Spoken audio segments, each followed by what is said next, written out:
모든 교회들이 다 침체 일로를 겪고 있는 상황에, 그러니까 현상 유지하는 것도 참 쉽지 않은 이런 상황인데, 다른 것도 아니고 초대교회와 같은 그런 부흥을 바란다는 것은 좀 시대 현실을 좀 제대로 파악하지 못한 것 아닙니까? 그래서 어떤 교회들은요, 아예 부흥이라는 말은 그냥 빼버리고, 교회가 부흥보다는 교회가 건강한 게 더 중요하다. 건강하면 부흥은, 물론 틀린 말은 아니죠. 많은 건강하면 교회가 부흥하게 되어 있으니까 라고 하면서 아예 부흥이라는 말 자체를 그냥 빼버린 그런 교회들도 많이 있습니다. 더군다나 우리가 이렇게 이제 막 시작되진 개척교회 같은 경우는 그렇게 이 부흥하는 것이 더 힘들다는 것을 우리가 잘 압니다. 우리나라가 많이 하나님의 이 복을 받아서 뭐든지 참 옛날과 비교가 안 되게 달라졌어요. 뭐든지 대형화가 되어지고, 그래서 우리가 옛날에는 사실 큰 마트들이 없었어요. 없었어도 잘 살았습니다. 근데 구멍가게 가면 없는 것 빼놓고는 다 있었잖아요. 근데 실은 그게 다 있어서가 아니고요. 요즘 마트에 가보면 정말 그 넓은 이 면적에 얼마나 물건이 가득 차 있는데, 한 번 가면은 필요한 것을 그냥 한꺼번에 다 사오니까 많은 분들이 선호를 하죠. 근데 옛날에는 구멍가게, 사실 그 좁은 가게에 있으면 뭐가 얼마나 있겠어요. 그래도 그냥 그런 대로 살았어요. 그 말은 무슨 말이냐면, 그냥 별로 그렇게 많은 것을 필요로 하지 않았다는 거죠. 어차피 없는 시대였으니까. 그래서 그렇게 살았는데, 나라가 하나님의 이 축복으로 점점 잘 사라지다 보니까, 이게 이 조그만 슈퍼 가가지고는 이게 필요한 것들이 다 안 채워지니까 주차도 쉽고, 그래서 많은 사람들이 다 이 대형마트를 선호하고 그렇게 되어 있습니다. 그러다 보니까 이 신앙생활도 많은 이 크리스찬들의 성도님들이 대형교회로 그렇게 몰려가는 그런 상황입니다. 개척교회는 시설도 열악하고, 또 좀 시간이 지나면 또 건축한다. 그래가지고 부담도 되고, 그냥 봉사 않고 있으려면은 대형교회는 뭐 1년을 출석해도 뭐 저녁 예배 왜 안 나옵니까? 구역에 왜 들어오지 않습니까? 이런 말 안 하는 교회도 많거든요. 근데 개척교회는 그냥 오늘 결석하면은 당장 누가 결석인지 다 알고, 그러니까 개척교회는 좀 부담된다 해가지고 이 대형교회로 많은 성도들이 몰려드는 그런 상황입니다. 그러니까 우리 서울연합교회처럼 이렇게 조그만 교회에 출석하시는 성도님들은 어떻게 보면 참 독특하신 분이시고, 그리고 참 그 믿음이 아주 그 용감한 훌륭한 분들이신 거죠. 그죠? 하나님께서 특별한 은사를 주셔서 그런 여러 가지 조건에도 불구하고 하나님께서 기뻐하시는 교회를 세우기 위해서 이렇게 마음을 모으는 거니까 얼마나 감사한 일입니까? 근데 그렇긴 그래도 이게 개척교회가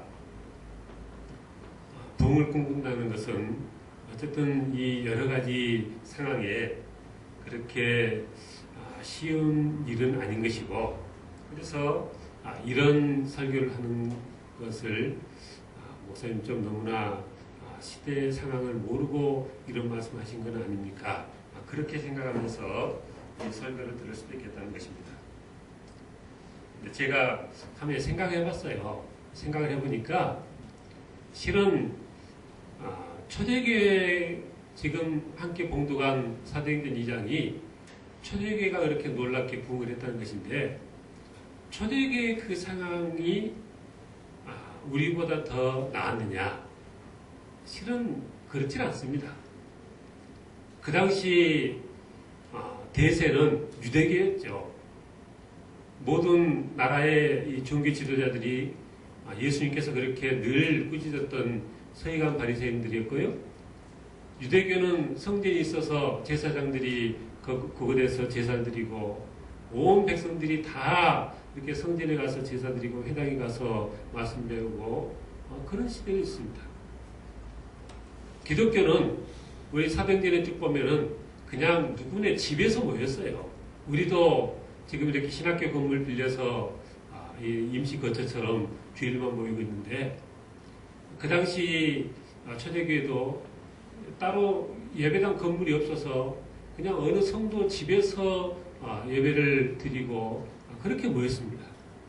그러니까 그 당시도 지금으로 비교하자면 지금 큰 교회 건물 있고 한 것이 유대교 쪽이고 이렇게 개척교회 그냥 가정에서 예배드리고 하는 것이 당시 우리 초대교회 기독교의 모습이었다는 거죠. 그런데 그런 상황이었음에도 불구하고 하나님께서 은혜를 주셔서 베드로의 한 번 설교에 3,000명이나 주님 앞에 돌아오는 그런 놀라운 역사가 있었고 그 이후로 사도행전에 보니까 기하급수적인 그런 부흥이 있어왔다는 것입니다. 시대가 시대인 만큼 교회들의 부흥이 그렇게 이전처럼 그렇게 쉽다고 생각은 하지는 않습니다만은 그러나 하나님의 교회가 부흥하는 것은 하나님께서 기뻐하신 뜻이시고 그래서 오늘 본 말씀을 통해서 초대교회가 어떻게 그렇게 그런 상황에 놀라운 부흥을 가질 수 있었는가 그런 것을 살펴보면서 우리 서울연합교회에 그런 귀한 부흥의 역사가 있기를 바라는 마음에서 함께 말씀을 나누기 원하는 것입니다. 첫째는 먼저는 지난주 설교에서도 말씀드렸지만은 어떤 기본 토양 자체가 바뀌어야 되겠다. 그런 생각입니다. 43절에 보니까 그랬습니다. 사람마다 두려워하는데 사도들로 말미암아 기사와 표적이 많이 나타나니 그러니까 예수 믿지 않는 사람들도 예수님의 제자들의 그 교회를 두려워했다는 것이죠. 47절에도 보니까 하나님을 찬미하며 또 온 백성에게 칭송을 받으니 주께서 구원받는 사람을 날마다 더하게 하십니다. 그러니까 온 백성에게 교회가 칭찬을 받는 그런 모습이었다는 것입니다. 사람들한테 칭찬을 받으면서도 동시에 사람들이 교회에 대해서 두려운 마음을 가졌다는 거죠. 오늘날 믿지 않는 사람들이 교회를 향해서 가지고 있는 그런 마음과 그런 태도하고는 사뭇 다르지 않습니까? 요즘 세상 사람들이 교회 알기를 뭘로 알아요? 사실은 그렇게 해서 다 나중에 하나님께 큰 벌을 받긴 받겠지만 어쨌든 시대가 세상 사람들이 하나님을 욕하고 교회를 욕하는 것이 뭐 그냥 이웃집 강아지 욕하는 것처럼 그런 세상이 됐습니다. 지난주 설교에서 말씀드렸지만은 믿지 않는 사람들이 또 그리고 믿는 사람들도 심지어는 교회에 출석하는 사람들도 그냥 좀 있다가 천주교로 좀 있다가 불교로 그래서 종교 간의 선호도 조사를 해보니까 제일 인기가 좋은 게 불교고 그 다음에 천주교고 그 다음에 기독교 교회인 그런 상황이 됐습니다. 그래서 이 하나님의 이 초대교회가 부흥할 때 보니까 오늘날 이 21세기 한국교회가 21세기 세계가 다시 한번 이전의 그런 부흥의 역사를 쓰려면 기본 토양 자체가 달라져야 되겠다는 것이죠. 그 당시 초대교회 모든 믿지 않는 사람들은 교회에 대해서 호감을 가졌어요. 여기 보니까 사도들로 말미암아 기사와 표적이 많이 나타났다 그랬습니다. 교회 하나님의 능력이 나타나니까 아직 교회에 출석은 않고 아직 교인은 아니었지만 마음으로는 언제든지 기회만 되면 나도 교회 나가서 신앙생활을 하고 싶다. 이런 마음들을 그 속에 가지고 있었다는 것입니다. 그러니까 교회를 흠모하기도 하고 또 하나님의 그 능력으로 인해서 마음 한편으로는 또 하나님의 그 능력 앞에 두려운 마음을 가지고 있고, 그렇지만 또 그와 동시에 초대교회 성도들이 그 넘치는 사랑에 녹아져서 이 하나님의 교회 성도들을 그렇게 칭찬하고, 이런 모습이 초대교회에 있었고, 그런 모든 분위기가 무르익으니까 베드로의 한 번 설교에 그런 계기가 되어지니까 3,000명이나 한꺼번에 돌아오는 그런 놀라운 역사가 있었다는 것이죠. 저도 생생히 기억합니다마는 우리 70년대, 80년대 그런 때 목회를 시작하신 분들은 다들 그렇게 말했어요. 아무데나 십자가 꽂아도 교회가 된다. 참 옛날 말이죠. 요즘 같으면은 다들 뭐라고 합니까? 아무리 교회 건물 크게 지어놔도 이제는 이전과는 다르다. 다 그렇게 말하잖아요. 또 7, 80년대에서 한참 지나가지고 뭐 90년대 이런 때는 교회 건물만 지어놓으면 교회가 붕한다. 또 그렇게 말한 때도 있었습니다. 그러나 요즘은 다들 말하듯이 이제는 교회 건물 지어도 안 된다. 시대가 많이 바뀌었습니다. 제가 어느 옛날 설교를 듣는 중에 이 농부가 상농, 중농, 한농이 있다. 그런 이 설교 말씀드리면서 참 기가 막힌다 그렇게 생각했습니다. 그냥 땅을 부려먹고 영양 공급은 안 하고 땅을 가꾸지 않아가지고 점점 땅이 척박해져서 나중에는 심긴 심는데 이 열매가 변변치 않은 그렇게 하는 이 농사꾼은 그건 한옥이라는 거죠. 그죠? 이게 정말 상농은 무엇이냐? 그렇게 농사를 해서 땅에서 그냥 뽑아 먹기만 하는 게 아니라 그 땅이 필요하는 그 거름도 주고 이 땅을 기름지게 만들어서 땅이 그 열매를 내는데 하나도 힘들지 않게끔 그렇게 잘 땅을 갖고 가면서 농사를 짓는 것이 상농이다. 그런 얘기를 듣고 참 저는 농사를 별로 그렇게 가까이 하지는 않습니다만은 맞는 말씀이다. 이렇게 생각을 했습니다. 그렇게 보면 저도 이제 막 목회 천연생은 아닙니다만은 그러니까 책임이 아주 없다고도 할 수 없겠습니다만은 우리 한국교회 일선에서 섬기시는 목회자들과 일선에서 섬기는 성도들이 어떻게 보면 이게 상농이 아닌 거죠. 교회 토양을 이렇게 만들어놓은 책임들이 다 우리에게 있는 것입니다. 하나님의 영광을 위해서 제가 지난주에 그 마음이 천사 같으십니까? 그런 말씀을 드렸는데 성도들이 착해야 되지 않겠어요? 성도들이 착하고 그래서 믿지 않는 사람들에게 이렇게 호감이 가고 그래서 야 저런 사람들을 보니까 나도 한번 예수 좀 믿어봐야 되겠다 이런 마음이 들게끔 그래야 되는데 믿는 사람들이 더 깍쟁이 같고 믿는 사람들이 더하다. 우리가 얼마나 그런 말을 많이 듣습니까? 그러니까 우리가 날마다 성경 읽고 하나님의 말씀을 배우고 한다지만은 우리의 삶이 너무나 변화되지 않아서 세상 사람들이 당신들은 잘하십시오. 이런 분위기가 되지니까 기독교가 대접받지 못하고 이렇게 하나님의 영광을 가리우고 그런 상황이 되어졌다. 그래서 옛날에는 나가서 길거리 노방전도하고 외치고 하면은 그래도 들어준 사람이 있었는데 요즘은 정말 사람들이 다 그렇게 노방전도하고 하면은 짜증내고 그냥 드러내놓고 반응하고 그렇습니다. 누구 탓하겠어요?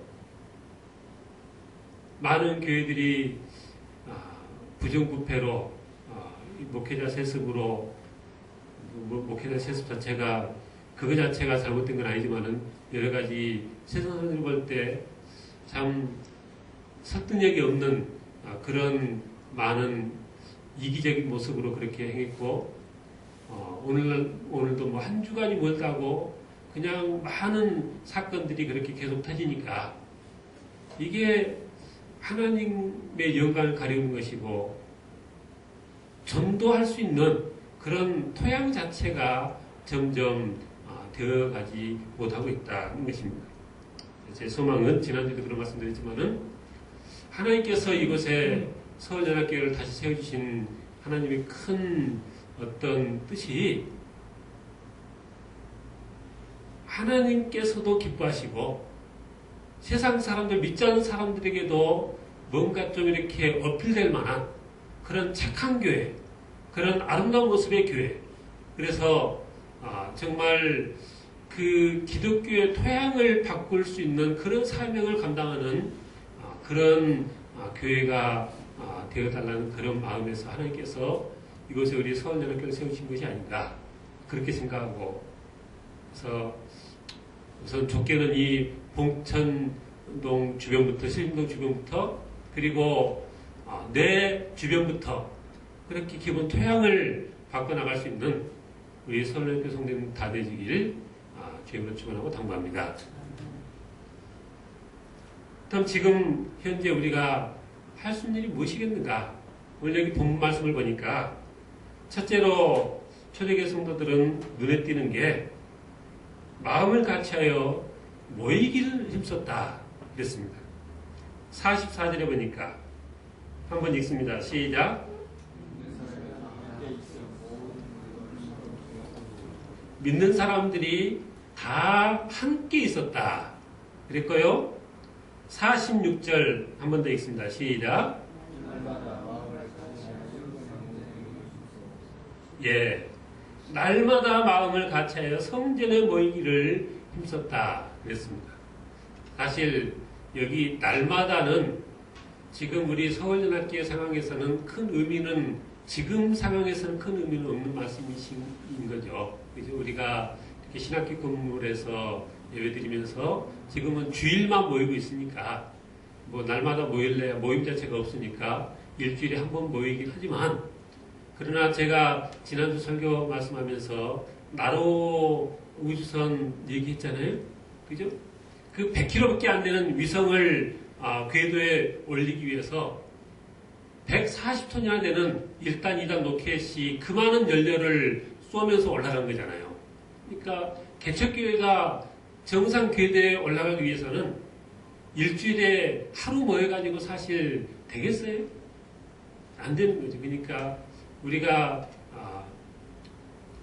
그렇다고 해서 저도 작년까지 했던 교회에서도 그렇고 지금까지 몸담았던 모든 교회들이 주일 오전 예배, 오후 예배, 뭐 수요 예배, 금요 기도회, 새벽 기도회, 또 구역 예배, 또 성경 공부.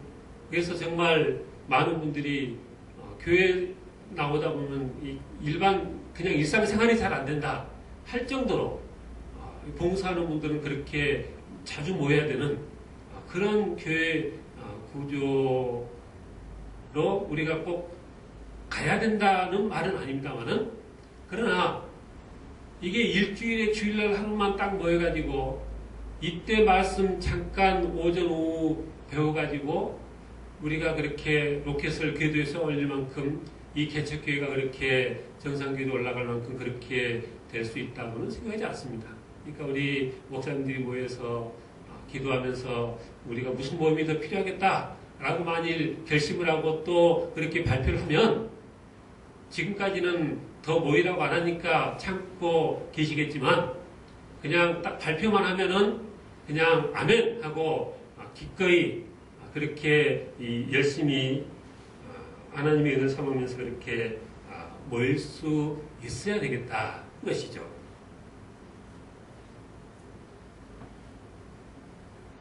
모일 때마다 기도하기를 힘썼고 42절에 보니까 그리고 찬양이 넘치는 그런 아름다운 교회였고, 그래서 하나님께서 이 초대교회에 그런 아름다운 모습에 은혜를 주신 것이다 이것입니다. 저희 집에는 오래된 화분들이 몇 화분이 있습니다. 이제 다 죽어가는 분재 같은 화분이 거진 한 10년 됐을까요? 정말 잎도 하나도 없고 그런 화분이었는데 하여튼 저희 집에 와가지고 제 아내가 그것을 날마다 그렇게 지극정성으로 돌봤어요.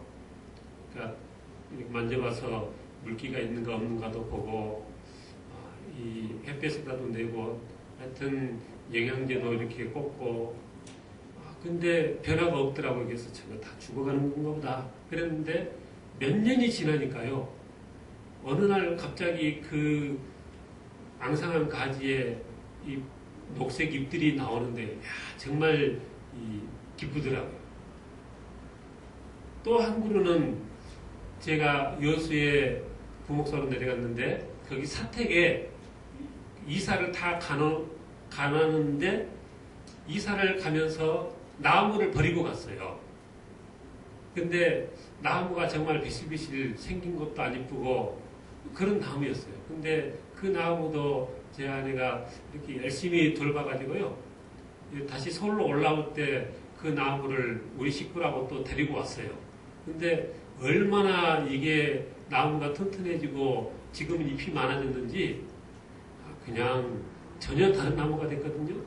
근데 그렇게 똑같은 나무도요. 날마다 관심을 가지고 돌봐주고 그냥 만져주고 하면은 이게 죽은 것 같은 나무도 살아나는 거고요. 아무리 좋은 나무도 그냥 내팽개치면은 한 잎, 두 잎 떨어지고 다 죽어가는 거거든요. 나무 얘기겠어요? 우리 서울연합교회가 어떻게 해서 세워질 수 있느냐?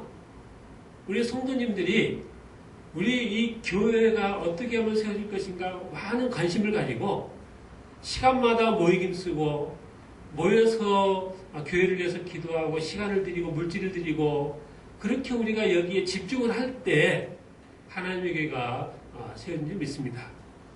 그러니까 우리가 모이기를 피하는 자들은 그렇게 하지 말라겠니 성경의 그 권면처럼 우리는 이 교회에 정해진 시간에 모임 쓰고 하나님의 은혜를 사모하는 우리 서울교회 성도님들 다 되시길 주님으로 축원합니다. 그리고 둘째는 말씀을 사모할 때 그런 이 부흥의 은혜가 있을 줄 믿습니다. 42절에 보니까 그들이 사도의 가르침을 받아 서로 교제하고 떡을 떼며 오로지 기도하기를 힘쓰니라. 사도의 가르침을 받았다. 그랬어요? 제 소원은 우리 서울연합교회 이 강단에서 전해지는 모든 하나님의 말씀들이 잘 요리되어져서 정말 성도들이 사모하는 그런 말씀들이 전해지는 그런 강단이 되어지기를 늘 기도합니다. 음식도요. 아무리 조그만 식당이어도 맛집으로 소문나면 아무리 멀어도 거기까지 찾아가잖아요. 그 음식 맛보느라고 이렇게 찾아가는 것처럼 세례 요한이 광야에서 외쳐도 들을 게 있으니까 거기까지 온 유대 사람들이 다 나아가서 하나님의 말씀을 들었잖아요. 그래서 우리 서울교회 성도님들은 우리 목사님들이 시간 전하시는 말씀이 그런 능력의 말씀이 되게 해달라고 기도로 동행하시길 주님으로 당부합니다. 하나님의 말씀에 능력이 있을 때 그리고 이 강단에서 전해지는 말씀을 그냥 인간의 말이 아니라 하나님의 말씀으로 마음을 열고 받을 때 그럴 때 하나님의 역사가 우리 교회에 있을 줄도 믿는 것입니다. 그리고 주보에 보면 매주마다 매일 성경에 나가는데 우리 서울연합교회 모든 가족들이 2013년 한 해 동안 하나님의 말씀을 주중에도 개인적으로 늘 묵상하며 간절히 사모할 때 그래서 하나님의 말씀이 우리 안에 역사할 때 하나님의 그런 은혜가 우리 가운데 있을 줄로 믿는 것입니다. 제가 주보 광고에다가 날마다 똑같은 말인데 이렇게 쓰고 있어요. 하나님의 말씀에 붙잡혀 하늘의 복과 땅의 복을 풍성히 누리는 한 해 되시기 바랍니다. 늘 우리가 말씀 읽고 그 읽는 말씀 통해서 하나님의 음성을 듣기를 사모하고 그렇게 묵상하면서 하나님의 말씀을 사모하며 살아갈 때 하나님께서 우리에게 은혜를 주시고 그럴 때 그런 성도를 통해서 하나님께서 우리에게 역사하는 줄 믿는 것입니다. 셋째로 보니까 초대교회에 어떤 모습이 있었느냐? 대단히 성도 간에 교제해 있었다는 것입니다. 42절에 보니까 그들이 사도의 가르침을 받아 서로 교제하고 떡을 떼며 오로지 기도하기를 힘쓰니라. 또 46절에 보니까 뭐라 했어요? 날마다 마음을 같이하여 성전에 모이기를 힘쓰고 집에서 떡을 떼며 기쁨과 순전한 마음으로 음식을 먹었다. 그랬습니다. 교회는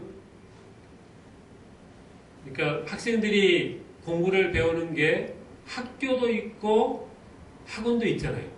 학생들이 학교를 마치면 다 학원에 가서 밤늦게까지 공부를 하고 집에 갑니다. 학교하고 학원의 차이가 뭐겠어요? 뭐 다른 차이도 있겠지만은 학교하고 학원의 차이, 큰 차이 중에 하나가 뭐냐면요. 학교는 공부만이 딱 아니고 학교에서는 서로 간에 그 친구 관계가 형성이 되는데 학원에서는 옆에 친구하고는 아무 옆에 친구에 관심이 없습니다. 그저 내가 오늘 배우려고 하는 그 과목 내용만 열심히 배워갖고 그냥 오는 거예요. 그러니까 학원에서는 자기 반에 누구누구가 다니고 있는지 상관이 없는 거고요. 그냥 1년 내내 다녀도 그냥 모르고 그냥 그 선생님 강의만 듣다 오는 거예요.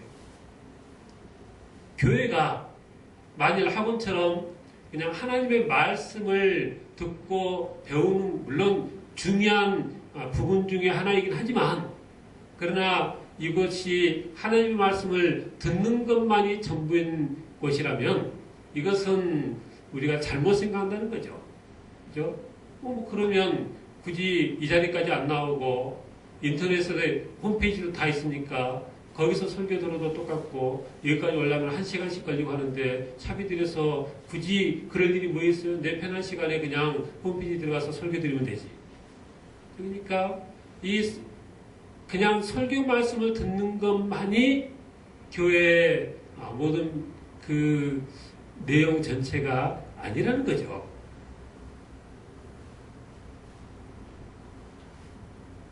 교회는 성경 말씀 가르친 것처럼 예수님의 머리로 한 몸된 지체라 그랬습니다. 에베소서 4장 한번 찾아보겠습니다.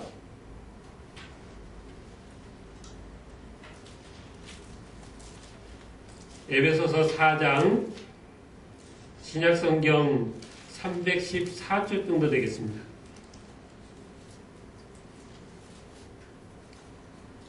에베소서 4장 15절 16절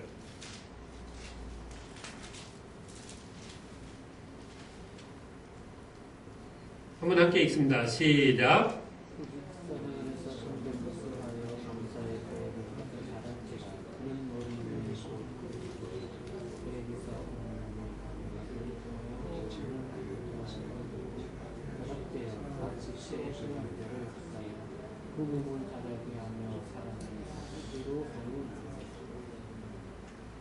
네, 우리가 잘 아는 내용이죠.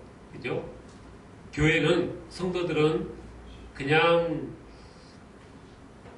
따로따로 흩어져 있는 어떤 독립된 개체들이 아니라 예수님을 머리로 정점으로 해서 일사불란하게 이 구성되어 있는 한 몸이라는 거죠. 몸은요, 이쪽 한쪽 이 손가락만 아파도 이 아픔을 온 몸이 다 같이 느끼는 겁니다. 그러니까 교회라는 것은 성도들이 마치 한 몸처럼 그런 유기적인 관계가 되어진다는 거죠. 그래서 우리가 서로 형편이 어떤지를 서로 잘 알고 서로 관심을 가지고 어디가 기능이 원활하지 않은지 어디가 무슨 형편인지 서로 잘 알아야 한다는 것입니다. 그렇게 교제하기 위해서 서로 자주 모이고 관심을 가지고 그러니까 자주 모여서 먹는 자리도 하고 그렇게 할 때 서로 형편도 알고 서로 한 몸과 같이 그런 긴밀한 이 관계가 되어진다는 것이죠. 그렇게 되어지니까 초대교회가 44절 오늘 본 말씀 44절에 보니까 믿는 사람이 다 함께 있어 모든 물건을 서로 통용했다 그랬어요. 그리고 45절에 또 재산과 소유를 팔아 각 사람의 필요를 따라 나눠주었다. 서로 그렇게 가까워지고 서로 형편을 알고 서로 그렇게 긴밀해지고 하니까 형편을 아니까 그 형편에 필요한 도움을 서로 주고받게 되어지고 먼 친척보다 가까운 이웃이 더 가깝다고 우리 한 이 몸된 지체된 우리 성도들의 관계가 마치 한 몸인 것처럼 그렇게 긴밀한 관계가 되어야 한다는 것입니다. 초대교회 모습이 이렇게 모였었고요. 또 모여서 말씀을 사모했고요. 그리고 열심히 기도하고 또 서로 사랑을 나누고 서로의 필요를 채워주고 그런 아름다운 모습일 때 그런 모습인 교회였는데 이런 놀라운 부흥의 역사가 있었다는 것이죠. 제가 오늘 이 본 말씀을 가만히 읽으면서요. 근데 말씀이 그러니까 부흥했다. 실은 그렇게 되어 있지 않고요. 47절 말씀을 보니까 어떻게 됐어요? 그렇게 46절부터 날마다 마음을 같이 성전에 모이기 힘쓰고 집에서 떡을 떼며 기쁨과 순전한 마음으로 음식을 먹고 하나님을 찬미하며 또 온 백성에게 칭송을 받으니 그러니까 어쨌다고요? 주께서 구원받는 사람을 날마다 더하게 하시니라. 이게 도대체 왜 성경이 이렇게 됐을까? 그런 생각을 해봤습니다. 그러니까 칭송을 받으니 날마다 그렇게 그냥 부흥해져 갔다. 그렇게 썼어도 될 법한데 그렇게 하나님을 찬미하며 또 온 백성에게 칭송을 받으니 주께서 구원받는 사람을 날마다 더하게 하셨다는 것이죠. 주님께서 날마다 더하게 안 했으면 그런 부흥의 역사가 없었을 텐데 그런 교회이니까 초대교회가 그런 교회이니까 주님께서 초대교회에 은혜를 베푸셔서 초대교회가 주님의 은혜로 날마다 구원받는 사람이 더해졌다. 사도행전 2장은 그렇게 쓰고 있다는 것입니다. 그러고 보니까 사도행전에 고넬료가 복음을 듣고 하나님의 그렇게 은혜를 입는 과정을 보니까 그 이면에서 어떤 일이 있었어요? 성령께서 베드로에게 나타나가지고 환상을 보여주면서 내가 이제 고넬료라는 자가 이렇게 너를 부를 터인데 그곳에 가서 말씀을 전하라. 베드로에게는 베드로에게 그렇게 또 말씀하시고 또 고넬료에게는 또 고넬료에게 나타나가지고도 너는 저곳에 있는 베드로를 모셔다가 말씀을 들으라. 뒤에서 모든 그 작업은 누가 하셨어요? 성령 하나님께서 하신 거죠. 성령 하나님께서 그렇게 다 해가지고 베드로가 찾아오게 되어지고 베드로의 말씀을 듣고 그들이 세례를 받고 영접하고 이렇게 되어진 것입니다. 그러니까 하나님께서 왜 고넬료에게 그런 은혜를 베푸셨겠어요? 고넬료가 그렇게 구제에 힘쓰고 말씀을 사모하고 그 믿음이 하나님께서 너무나 귀하니까 하나님께서 그의 그런 모습을 보고 하나님이 감동되시니까 당신의 종 베드로를 그곳에 붙여서 은혜를 더하신 거죠. 무슨 말씀이에요? 오늘날 이 서울장 안에 이 한국에 얼마나 많은 이 교회가 있습니까? 똑같이 하나님께서 다 구원시키길 원하지만 하나님께서 저 영혼을 어느 교회에다 갖다 붙일까? 어느 교회에다가 갖다 붙이겠어요? 모이지도 않고 말씀 사모하지 않고 냉랭하고 기도도 않고 뭐 아무것도 안 하는 교회에다가 하나님이 자꾸 영혼을 갖다가 심을까요? 거기다 심어가지고 어떻게 되라고 심겠어요? 사실 우리가 전도 다녀보면요, 전도가 쉽기도 하고 어렵기도 해요. 무슨 얘기냐면 다른 사람은 10년 동안 해도 안 됐던 그 사람이 그냥 어떤 다른 기회에 어떤 사람이 전도지 한 장 준 것 때문에 그 사람 따라서 교회에 나오는 예도 있더라고요. 그러니까 심는 이가 따로 있고 거둔 이가 따로 있고 그렇습니다. 그런데 그게 다 우연이 아니고요. 하나님이 그 영혼을 아끼시니까 보낼 만한 교회에 그 영혼을 보낸 줄 믿으시 바랍니다. 그러니까 하나님의 은혜가 우리 서울연합교회에 있으려면 하나님께서 믿고 보내실 만한 교회가 우리가 먼저 되어 있을 때 하나님께서 그렇게 보낸 줄 믿으시 바랍니다. 그쵸? 주일날 예배 오는 것도 힘들어갖고 간신히 참석하고 일주일 내내 밖에서 신앙생활하면서 살아가면서 말씀은 그냥 내팽개치고 그냥 기도 생활도 않고 그냥 성도들이 다 그러면 뭘 보고 배우라고 성도를 이 교회에 붙이겠냐는 거예요. 그러니까 먼저 믿고 먼저 그 부름을 받은 우리 모든 목회자들과 성도들이 하나님께서 야 그래 내가 네 교회에다가 사람들을 붙여주겠다. 그렇게 감동하실 만한 그런 모습이 먼저 우리에게 있어야 되겠다는 것입니다. 우리 자신을 한번 돌아봐야 되겠습니다. 하나님께서 2013년 우리 서울전학교에 어떤 은혜를 베푸실까? 우리가 어떠할 때 그런 은혜를 베푸실까? 우리가 다들 이제 좋은 게 되었으니까 나가서 열심히 전도합시다. 그런 말을 서로 많이 하고 있는데 사실 데려다 논다고 정착하는 것도 아니더라고요. 힘들게 등록시켜도요. 한 주주 나오고 도로 그냥 안 나오는 사람들이 얼마나 많습니까? 그죠? 아무리 그 전도 행사에서 데려온들 뭐예요? 밑 빠진 덕이면 물론 그래도 그냥 자꾸 어쨌든 해야 되는 일이겠지만 그러나 우리가 하나님께서 기뻐하시는 그런 아름다운 모습의 교회가 되어지면 하나님께서 많은 영혼을 그렇게 한꺼번에 천여교회 3,000명씩 붙였던 것처럼 하나님이 바쁘시니까 그렇게 그냥 한순간에 한 번에 그냥 영적인 베이비가 3,000명이나 태어나면 그 교회가 얼마나 복잡하겠어요. 그래도 하나님은 그게 그 영혼들이 바쁘시니까 그렇게 천여교회에 그렇게 그냥 부어주신 거죠. 우리가 준비가 돼 있었는 거죠. 주일날 한 번 모일 때 한 번 모이는 것도 제대로 못 모이면 나중에 소극으로 모입시다. 성경으로 모입시다. 이게 어떻게 가능하겠어요?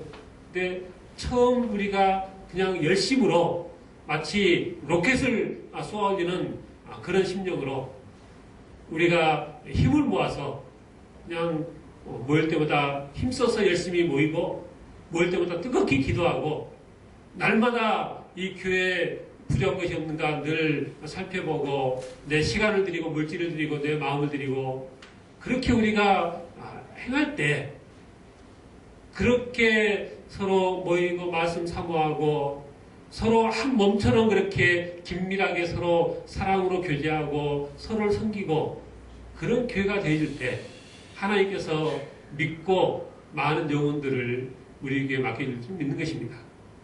그런 이 목표로 아름다운 교회를 세워나갈 수 있는 그런 기본 토양을 만들어갈 수 있는 우리 서울교회 성도들 다 되시길 주를 축원합니다. 기도하겠습니다. 아버지 감사합니다. 오늘 말씀의 제목을 주님께서 역사하시는 교회라 그렇게 정했는데 우리 서울연합교회가 주님께서 역사하시는 교회가 되시길 간절히 바라곤 합니다. 세상에 많은 교회가 있지만 그러나 특별히 하나님께서 우리 서울연합교회를 기억해 보시고 많은 죽어가는 영혼들 우리 교회에 붙여주길 원하셔서 하나님께서 역사하시는 그런 교회가 되기 원합니다. 아버지, 그저 기본적인 신앙생활에 만족하는 것이 아니라 우리의 온 마음과 정성 다하여 날마다 모임 쓰게 하시고 우리의 온 힘을 다하게 하시고 아버지 우리의 그 섬김을 통해서 온 성도들이 한마음 한뜻 되게 하시고 주님을 머리로 한 몸이 되어서 서로를 돌아보고 서로를 돌보고 서로에게 힘이 되어지고 사랑이 넘치는 하나님께서 기뻐하시는 아름다운 모습의 교회가 되게 하시고 2013년 주 앞에 결산할 때 많은 것으로 주 앞에 남겨드리는 30배, 60배, 100배의 결실을 거두는 교회가 되게 인도하시고 주장하여 주시옵소서. 그런 열심이, 그런 헌신이 우리 한 사람 한 사람 가운데 있어지게 주장하여 주옵소서. 감사합니다. 주 예수님 이름으로 기도드립니다.